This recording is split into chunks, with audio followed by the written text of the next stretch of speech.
dan untuk hadir rekan-rekan seperjuangan dari Aliansi Pasar Kota Bandung.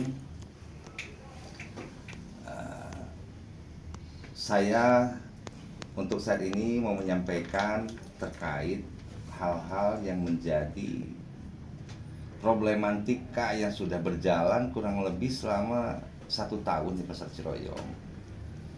Ketika masa swadaya pengelolaan dari APJ habis selama 20 tahun. Dan saat itu sudah di BAST-kan, berita serah acara terima ke Perumda PD Pasar, dan kita tidak tahu sebenarnya prosesnya itu. Tiba-tiba sudah dikelola Perumda PD Pasar dari APJ itu. Ketika itu kita dipanggil undangan sosialisasi untuk acara revitalisasi judulnya. Tapi pada kenyataannya saat itu kita daftar hadir, diberikan satu secari kertas kesepakatan harga dan kesepakatan bayar DP, booking fee dan bayar DP. Serta sudah disiapkan di depan itu beberapa bank untuk kita pilih kredit ulang kios yang kita tempati selama 20 tahun itu.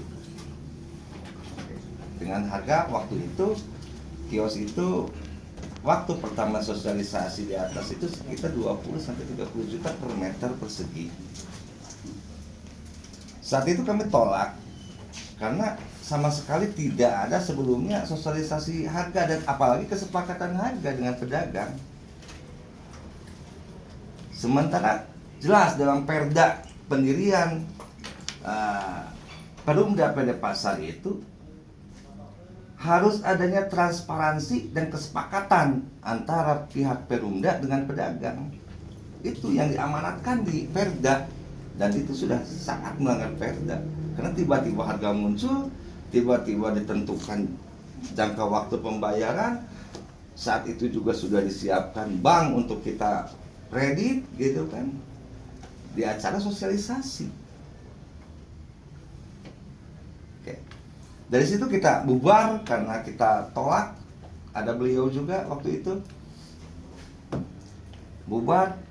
Kesini terus upaya-upaya untuk revitalisasi. Kita desak Perumda Pasar Juara sebelum revitalisasi itu harus menyiapkan legalitas. Jangan sampai terjadi seperti Pasar Cihaur Gelis dan pasar-pasar yang lainnya. Kita tuntut itu. Tapi sampai detik ini Perumda Pasar Juara tidak kunjung juga untuk ngajak diskusi, dialog secara terbuka dengan pedagang. Tidak ada undangan resmi untuk kumpul, dialog, negosiasi segala macam bagaimana baiknya. Sampai saat ini tidak ada. Yang ada itu pemanggilan yang berbau istilahnya pemufakatan yang gak jelas. Pihak ini dipanggil, pihak ini dipanggil, gak jelas. Dan lebih cenderung kepada orang yang bisa mereka kendalikan. Itu yang kita keberatan di situ. Karena yang jadi korban nanti dari mufakat di belakang itu kan pedagang yang mayoritas yang kena. Nah, karena pedagang banyak diintimidasi dari hotline lah untuk segera membayar dengan tenggang waktu sekian. Kalau tidak melewati tanggal sekian, nanti akan diberlakukan harga yang lebih mahal dari hari ini. Kan itu merupakan teror sebenarnya. Gugur kepemilikan. Diberlakukan sebagaimana pembeli baru, pedagang baru. Sementara kios itu udah kita beli dari pihak ketiga waktu itu. Bangunannya, lapaknya, bukan alas haknya.